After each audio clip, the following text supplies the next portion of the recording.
all know that game collecting can be super hard, and in this episode I'm going to be talking about some of the hardest games consoles to collect for, as well as some of the hardest ways to collect games. It's a hardcore episode! Game Pickups! Building the game room! Run tricks! Live game hunting! Hello again folks, and welcome back to another Game Pickups episode. And this time we are talking about the hardest parts of game collecting. The hard ways we pick up games, the hard consoles to collect for. Just the fact that sometimes it is hard work. But we love it, and that is why we put in the work.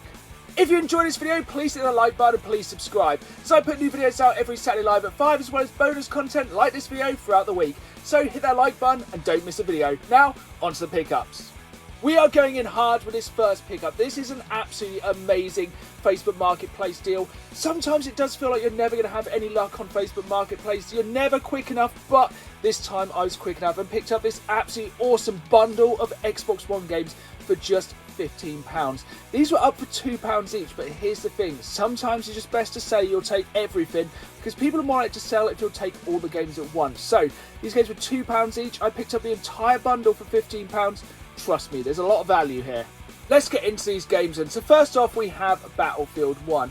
Not the best Battlefield game ever, and the problem is as well, it doesn't trade in very well. This only trades into CX for 10p.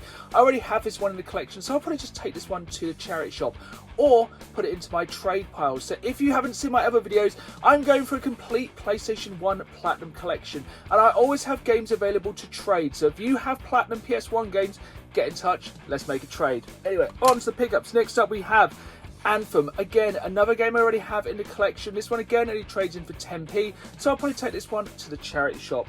Next up we're getting into some slightly better games. So here we have Star Wars Battlefront 2. It's kind of a grower. At first when I played this I didn't really like it, but this one is already in my collection, of course, because it's a Star Wars game, but this one does trade in CX for £3, so not too bad there. Next up we have Lego Worlds. Essentially it was Lego trying to be Minecraft. It's not the best Lego game. I already have it in the collection. This one trades in for £5. So out of those games, there's two you can trade into CX for £8. Remember, we paid £15 for this entire bundle. Next up we have the Destiny collection. I'm just all about variants. I haven't got like this copy of Destiny in the collection, and at the end of the day it's probably trading for very little, so I might as well keep it in the collection. Next up we have a game which I can't believe I don't already have on the Xbox One, Skyrim. Because, you know, who doesn't need another excuse to go back and play Skyrim? Next up, a game I've literally waited forever to pick up, Assassin's Creed Valhalla. That's because I know eventually I will be able to pick up these games cheap, and that's what happened right here. Finally, a game I'm really looking forward to play, Kingdom Come Deliverance. I played a bit of a demo of this one, wasn't really into it, but let me know. This is a good game? Let me know in the comments down below. There's the games then. As I said, £15 paid for these. Been able to add 4 games into the collection and get £8 in CX credit. Not a bad Facebook Marketplace deal. One of the things about collecting is having patience, and trust me, this one was definitely all about patience. This is a bit of an odd pickup, but I picked up these 2 alarm clocks from my local B&M store. But here's the thing, I did not want to pay the price these were up for. I think when this first went up, this Xbox One was £20 and this PlayStation 1 was £12. Now these came up in my local store, I think it was in September or October last year, and I have bided my time. I was surprised when these didn't get reduced in the January sale, but recently when I went to CX, they were finally reduced. They were finally down to a price I was willing to pay. I think the Xbox One was £6 and the PlayStation 1 was £3. So getting both of these for under a tenner, I know they might not be everyone's cup of tea, but I quite like Paladin stuff.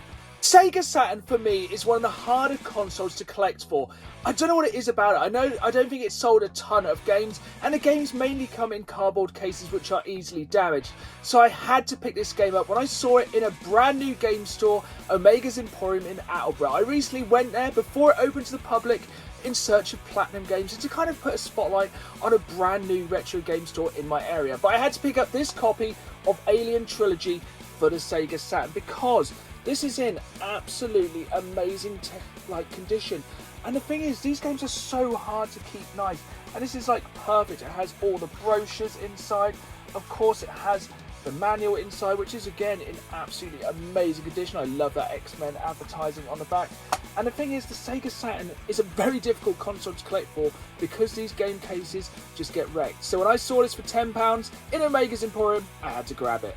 I don't know what it is about the later Sega consoles and being difficult to collect for. I think they didn't sell as well and the cases are just not that hardy. So like the Saturn, the Dreamcast is also very hard to find good condition games for. So when I find them, I always pick them up. So I got this one off eBay, it's Toy Racer. I think I got this for like a £5. It looks really cool, it looks a bit like a modern day, well I say modern day, on the Dreamcast, so about 20-year-old, but kind of a more 3D Micro Machines game. It's a game I've never played, but it's in a perfect condition Dreamcast case. It is complete, and for that price I wanted to add it to my very small Dreamcast collection.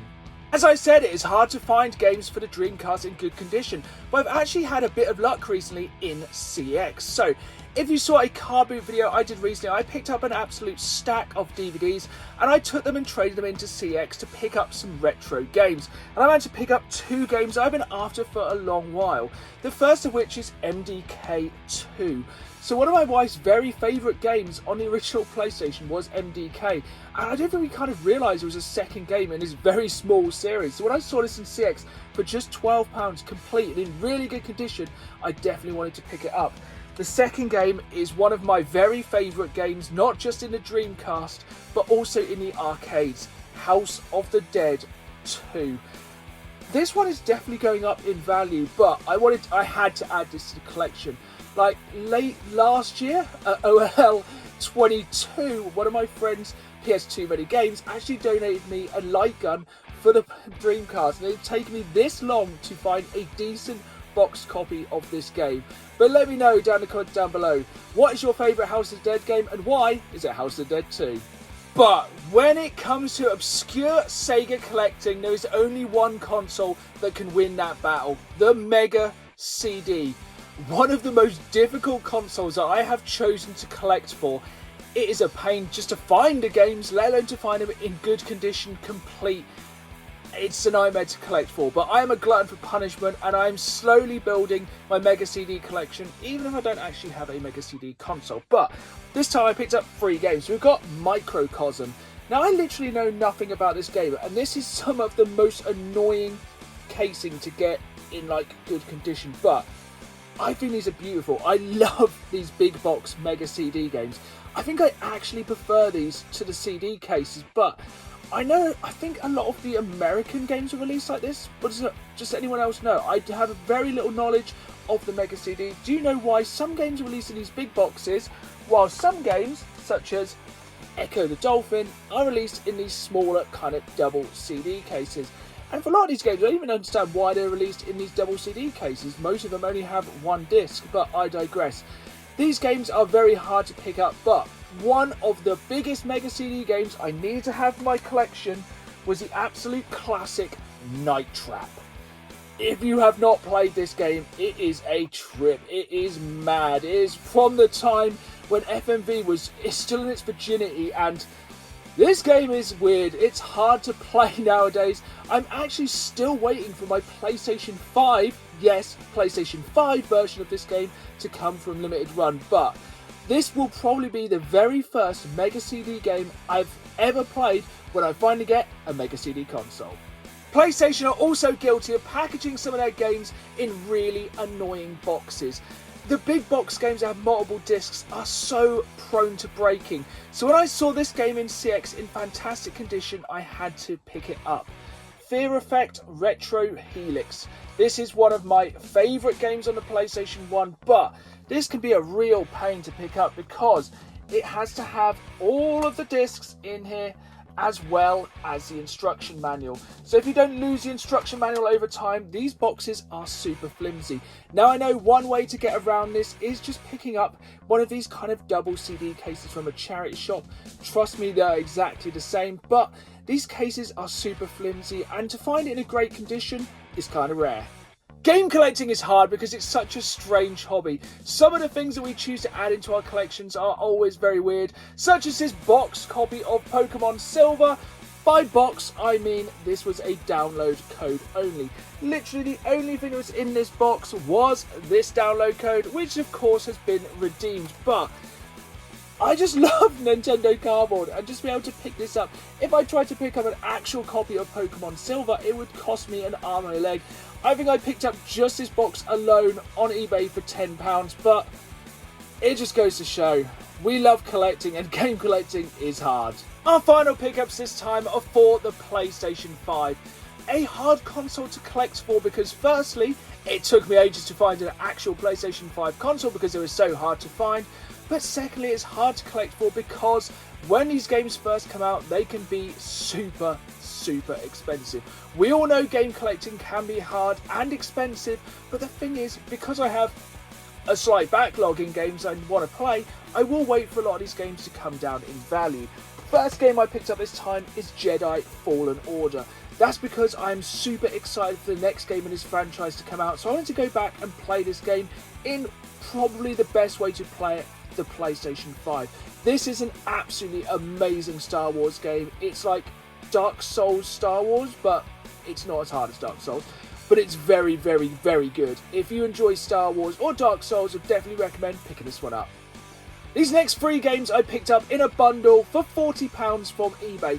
And for these 3 games, it is a really good deal, even though the first game here is Godfall, which I heard is god-awful, and also the fact, I think this was mainly an online game, kind of like Destiny style, but I think this is also now turned off. So in theory, this one is kind of worthless, but as I said, I got it into part of a bundle, and the next 2 games more than make up for it.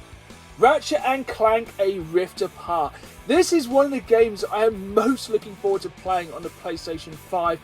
It's strange we only got one Ratchet & Clank game on the PS4. I think before that there was like 7 or 8 different Ratchet & Clank games. Then we have one per generation. So if this is the only Ratchet & Clank game we get on the PlayStation 5, then I'm going to really enjoy it. It is one of my favourite kind of action-adventure platforming games. Still one of my favourite like first-party Sony IPs. I'm definitely looking forward to jumping into this Ratchet & Clank game. Ghost of Tsushima Director's Cut. This is when patience pays off. I really wanted to play this game when it came out on the PlayStation 4, but I just waited because I was waiting for a price drop, and then it got announced to the PlayStation 5, so I was like, right, it's time to wait again, because this is obviously going to be the best way to play this game, and it looks incredible. I am so looking forward to playing this one. It looks absolutely fantastic. It looks like Assassin's Creed, but in kind of feudal Japan. It looks absolutely amazing. Let me know in the comments down below if you've already played this game. I am pumped to play this one. I definitely just want to set aside a few weeks to absolutely engross myself in this game. But it just goes to show, game collecting is hard, but patience definitely pays off. So there we have it, there are our pickups for this time. But let me know in the comments down below, what do you think is hard about game collecting? Yes, it has its flaws, but I love it. We all love it. That is why we are here, building our collections, all for the love of game collecting. Thank you for watching. I hope you've enjoyed this video. If you did, hit that like button, subscribe, and as always, keep playing the game. See y'all soon.